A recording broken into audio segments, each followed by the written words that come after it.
In the grim darkness of the far future, emperors are worshipped, wars are endless. The armies of Warhammer 40K are monsters, but the weapons they carry, that's where the true nightmare begins.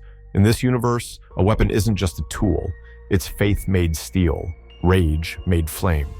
From mass-produced rifles to ancient relics that can bend reality, every gun, blade, and bomb tells a story. The Imperium doesn't just shoot. You pray before you fire. Chaos doesn't forge. It infects. And every Xenos race, from the sadistic Dark Elder to the soul-scorching Necrons, has its own brutal signature in warfare. Today, we're going to explore every major Warhammer 40K weapon.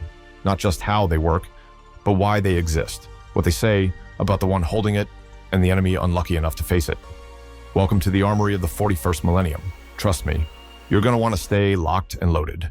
Before we continue with the video and my further explanation about the lore Warhammer 40K legions, I want to ask for your help. I'm trying to reach 5,000 subs before the grim darkness future starts, so I'd really appreciate it if you would subscribe and help me out, and let's win this battle together. Okay, let's continue.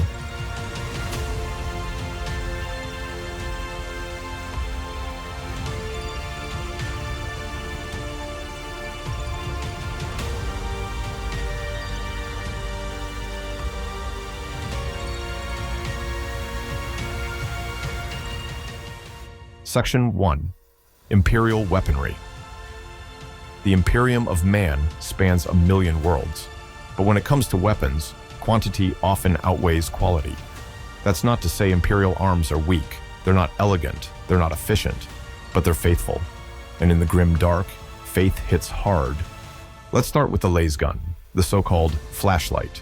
Mocked by veterans, feared by no one, unless you're being shot by 1,000 of them at once. Laser guns are mass-produced, durable, and simple. They don't jam, they don't overheat. And with the Emperor's blessing, a volley from an Imperial Guard regiment can burn down tanks or demons. Next, autoguns.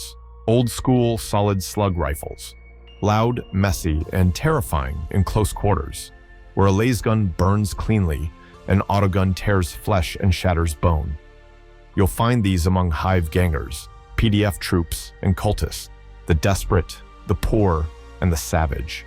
Then we come to the bolter, the holy symbol of the Adeptus-Astartes. It doesn't fire bullets, it fires miniaturized rockets. Each one is armor-piercing, mass-reactive, and designed to explode inside the target. The sound of a bolter firing isn't just iconic, it's divine thunder, it's fear incarnate. Plasma weapons crank the heat up.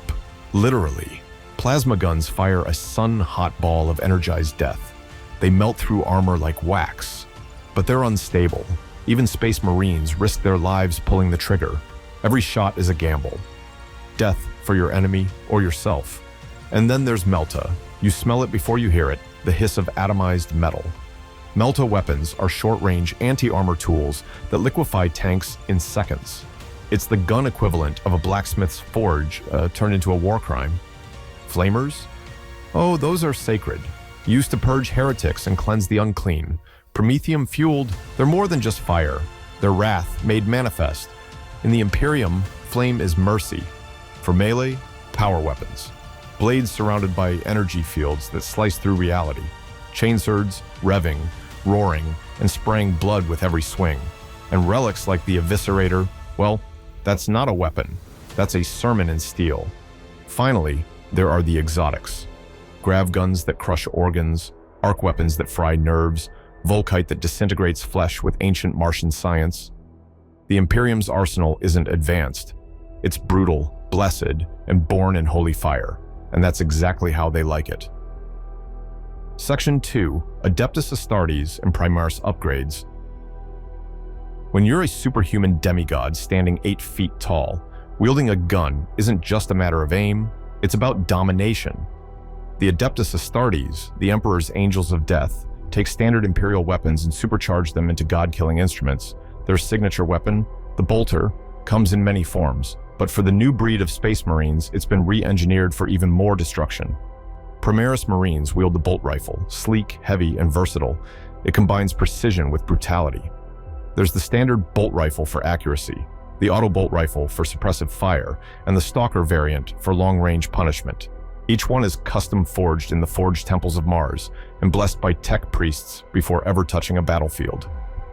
And then, the dreadnoughts. Redemptor-class dreadnoughts. Those walking tombs of vengeance carry macroplasma incinerators, onslaught Gatling cannons, and even flame-spewing fists.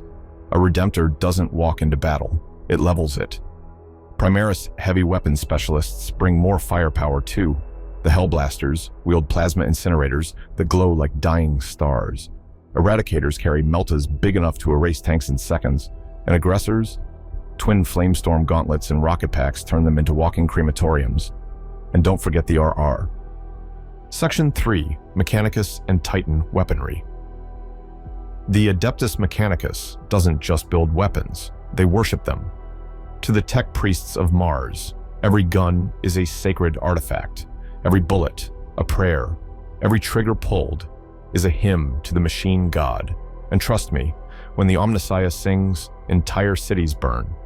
Let's start with the Skitarii, the Mechanicus' cybernetic foot soldiers.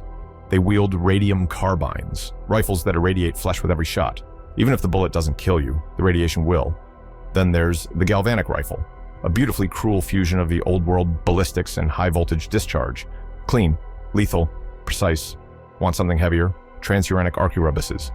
Massive, anti-material rifles, capable of punching through tanks. And reality, if you hit it hard enough. Some Skitarii snipers treat them like sacred relics, chanting binaric prayers before every shot. And then, the robots. Castellan robots are walking monuments of Martian wrath. Equipped with phosphor blasters, twin power fists, or flamestorm cannons, they are pre-imperial war machines awakened from ancient vaults. They don't feel fear, they don't miss.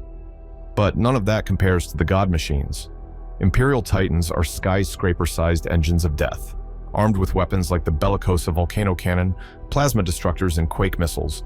A single warlord Titan can vaporize a city block in one salvo. These aren't vehicles, they're walking cathedrals of war. And each shot they fire is a techno-religious miracle. The Mechanicus doesn't fight for victory, they fight for holy purpose.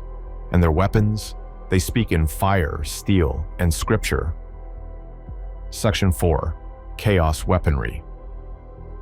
If Imperial weapons are forged in prayer, Chaos weapons are born in nightmare. When a Loyalist gun falls into the warp, it doesn't just rust, it changes, it screams, it grows teeth, and it remembers every soul it's ever killed. Chaos doesn't just use weapons, it corrupts them. A once loyal bolter might twist into something organic, oozing black ichor with every shot. A chainsword might pulse like a living artery, moaning for blood between strikes, and those are just the standard fare. Then there are demon weapons, swords with minds of their own, pistols that whisper forbidden truths, axes that feed on fear. These aren't tools, they're pacts. Wielding one gives you power, but it's never truly yours, because every time you swing, the demon inside swings back. Each chaos god leaves their mark in blood and madness. Khorne, the blood god, favors brute force, chain axes the size of gravestones, bloodletter blades, and the infamous Gorefather and Gorechild, wielded by Angron himself. Every weapon is a kill count scoreboard made of skulls. Tsanich, the architect of fate, prefers elegant horror, warp flame projectors, sorcerous staves, guns that unravel probability and fire paradoxes. Nurgle's plague weapons don't kill fast, they rot. Blight grenades burst with filth, and plague knives infect with every scratch. You don't just die, you decay. And Slaanesh? Oh, they turn killing into art. Sonic blasters rip apart flesh with sound. Shardnet and Impaler weapons paralyze, then flay.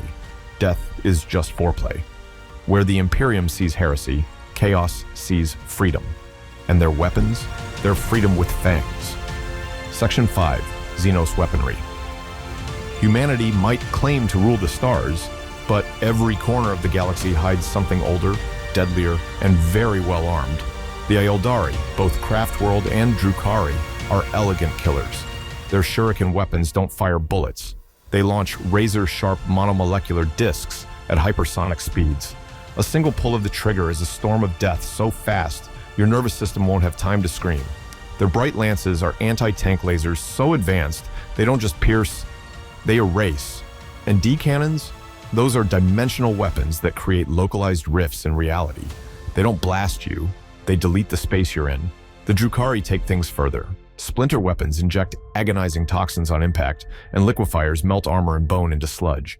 These aren't weapons of war. They're tools of artistic torture. Orcs, on the other hand, are sheer mechanical chaos. Their weapons shouldn't work, but they do, because orcs believe they will. Shootas, rocket launchers, burnas, they're loud, violent, and wildly unpredictable.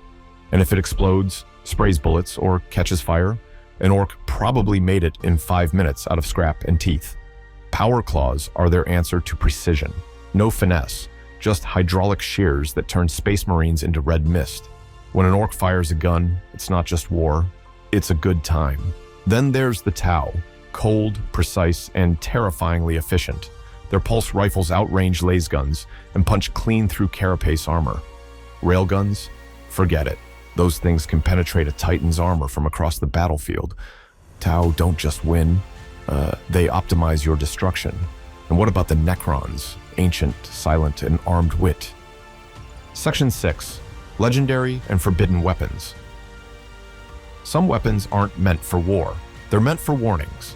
These are the weapons that don't just end battles. They end histories. Let's talk Exterminatus, the final answer. When a planet is too far gone, too corrupted, too infested, too defiant, the Imperium doesn't invade, it erases. Cyclonic torpedoes shatter a world's crust, igniting oceans and atmosphere. Life-eater viruses turn cities into sludge in minutes, followed by firestorms that burn even the ash. It's not a tactic, it's a message. The Catan shards, once enslaved by the Necrons, wield weapons so alien they break the rules of reality. They don't shoot beams, they redirect stars. One swing of a Nightbringer's scythe can unmake your soul. The Blackstone fortresses, ancient relics from the war in heaven, can nullify the warp itself. They're space stations the size of moons, armed with weapons designed to kill gods. And then there's the Emperor's own arsenal, the sword, the spear, the armor of the master of mankind, kept on Terra, guarded by silence and death. If those weapons are ever drawn again, it means the end is here. These are the relics and devastators that even the galaxy fears. You don't wield them lightly. You pray they stay locked away. Section 7. Closing thoughts. War through firepower. In Warhammer 40K, a weapon is never just metal and ammo. It's belief. It's hatred. It's purpose. Whether it's a rusted orc slugga or a relic blade from the Emperor's vault, every weapon tells a story. And in the 41st millennium, the loudest voice on the battlefield always wins.